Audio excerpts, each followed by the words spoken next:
back to another video. Today's video, as you can tell from the title, we are going to be making some Spanish food again at home.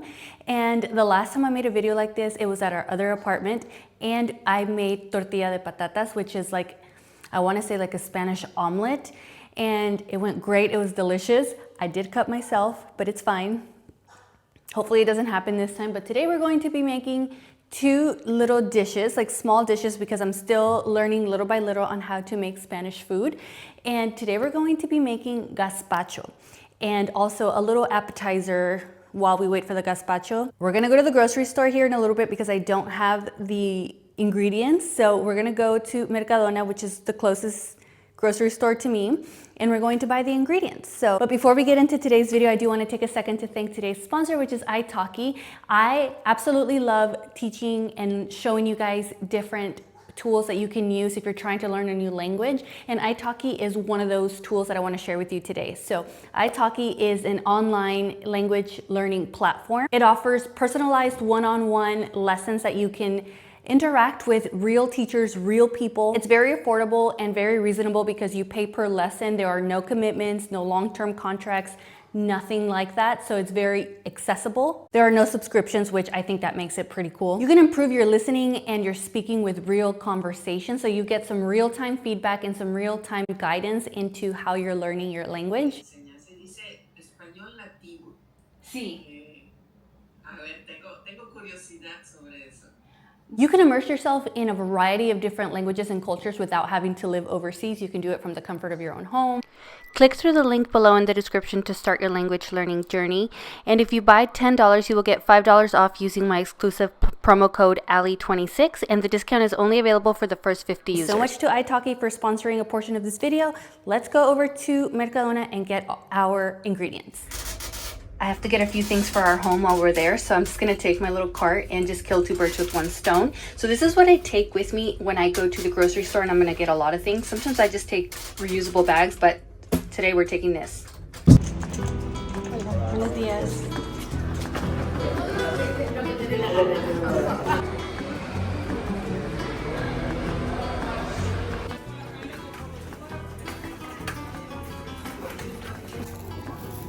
We need a few lemons. So I'm gonna take 2 of these.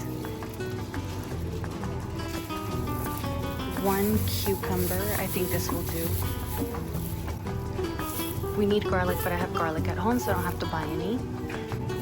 The star of the show, which is tomatoes, so I'm gonna take this one. One of these peppers. I'm gonna get this because I can't find the one that I keep seeing online, so this is just white wine vinegar. We need some cured cheese. I'm gonna get this one that's sliced already. Some fouet. The recipe I'm following calls for these, but I don't like these, so I'm just gonna get some regular ones. And I think I actually have some at home, so I'm not gonna get anything, actually. We do need these though, pepinillos. See, you can buy it here already made, but we're gonna make it because that's the whole point of this video, to learn how to make this ourselves. All right, I'm back home and I already washed my vegetables. I have tomatoes, garlic, cucumber, a pepper, and that's it. But that's as far as the vegetables go. I'm gonna show you the other condiments that I'm going to use. But one thing about gazpacho is, if you didn't know what gazpacho is, some people call it a drink, some people call it a soup, but it is something that is mostly consumed in the summertime because it's very refreshing and it's cold. You don't heat it up or you don't cook it on the stove or anything. You just keep it in the fridge, you make it, keep it in the fridge, and you drink it during the summer. It's very refreshing. I've had it before and it tastes delicious, but I'm gonna try and make it myself today. So it started in Andalusia, which is a region here in Spain, and in southern Andalusia from my understanding, and it was more of like a humble people food. So it's not supposed to be like a very luxurious food item that you know, spend a lot of money on. So it just became what people would drink in the summertime, and that's how it got started. So there are different versions of gazpacho. I have seen people add onions, I have seen people add bread, and then in the comments people are like, there's no onions, there's no bread, that's for a different cold soup. And Today we're going to try and stick with the authentic one with no onions and no bread. So I'm going to start chopping everything up and then I'm going to put it in a blender. So let's get started.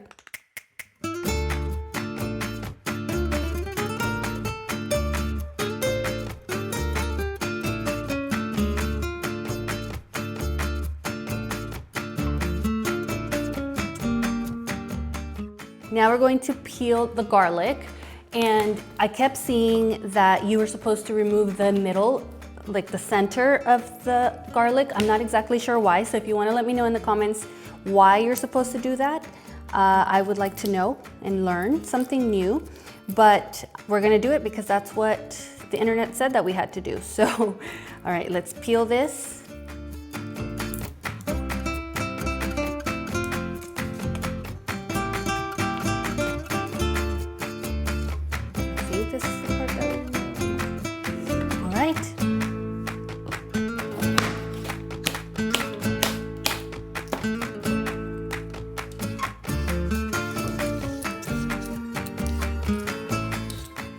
I've seen people remove the seeds and I've seen some people keep the seeds in. I'm going to keep them in because I'm lazy.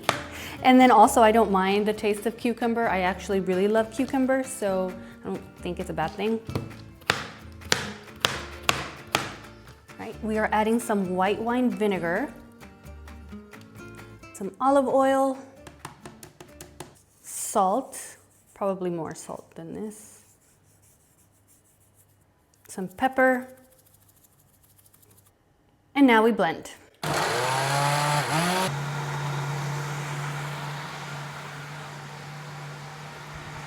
All right, it is done. It looks good.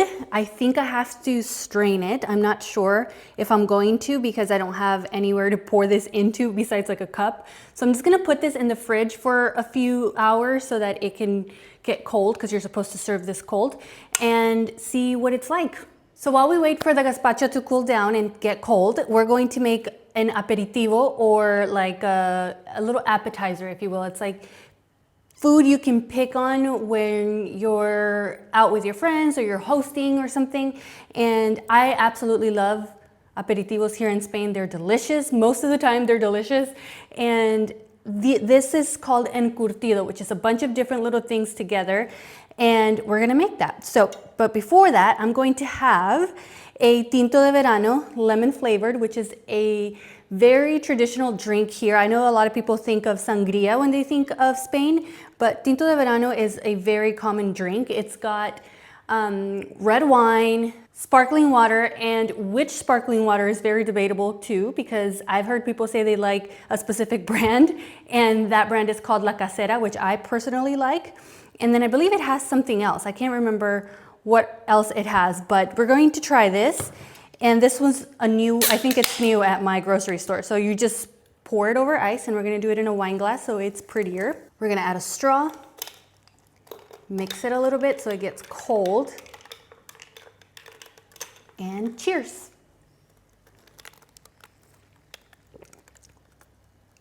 This is definitely one of my favorite drinks. My mom loves this drink too. Every time she comes, we always go to a terraza, so like a little patio, and have that with aperitivos, and it's just so good. It makes me love Spain so much when I do something like that. But anyway, in a bowl, we're going to put some pepinillos, like the ones that we got at the store. And then we're gonna do some pieces of cheese. We're just gonna cut it into little cubes and add to the bowl.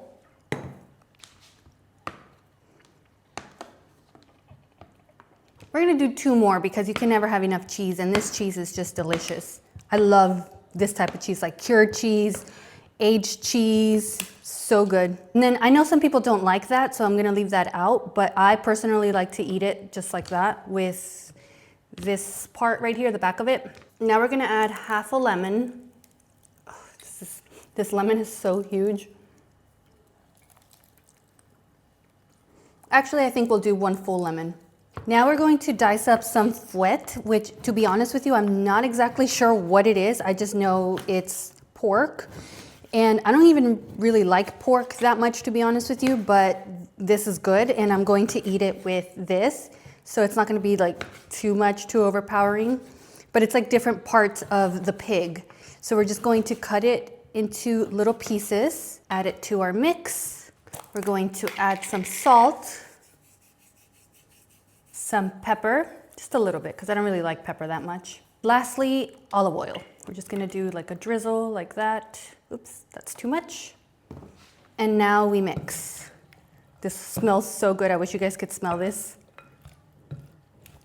I probably need more cheese and some more fouet because of how much of the pepinillos I have. Pepinillos are like little pickles and they're delicious. Oh, we forgot olives. We forgot olives. All right, here are the olives, and these are pitted, meaning they don't have the seed, which I prefer. And yeah, this looks so much better now. So just mix and mix and mix and mix. And to be honest with you, I'm not exactly sure how to eat this, if you're supposed to eat it with chips or just like that, or picking at it like with your fingers. So we're going to try it.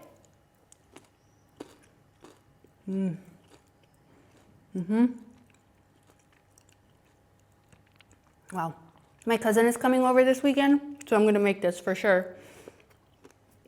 With a glass of wine, this would be perfect. To be honest with you, it hasn't even been that long. I just don't have the patience to wait. So we're going to try the gazpacho. I'm not gonna strain it. I probably should though. You know what, I'm gonna strain it just in case. I have a small strainer here that I'm going to use. And yeah, I think it's a good idea to strain because it's very thick. I decided not to strain it after all because I feel like I would like the consistency being a little bit thick. So we're just gonna pour it in here, and instead of straining it, we're just going to mix it so it's not too thick. And then you don't have this with a spoon or anything, you just drink it. So let's try it. Cheers.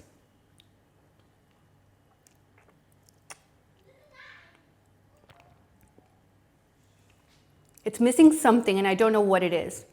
Maybe more salt? But it's not bad. It's not bad, honestly. So I'm gonna put this back in the fridge so that it cools down, and then I'm able to have it when it's more cold, because it's not the best when it's warm, for sure. So there you have it. We have an encurtido, we have gazpacho, and then we have tinto de verano. So I'm definitely embracing the food culture here. I love it so much. I do have to change a few eating habits here at home, but little by little we'll probably adapt the Mediterranean diet. Not fully, for sure, but at least a little bit. I feel like this would go good with some potato chips now that I think about it. And I think I'm gonna go get some in a little bit. So anyway, I'm going to end this video here. Thank you guys so much for watching. Let me know what else you guys want me to make. I'm thinking of making croquetas next. Let me know if you want me to make that. So thank you so much for watching. Don't forget to subscribe if it's your first time here, and I'll see you in my next video. Bye.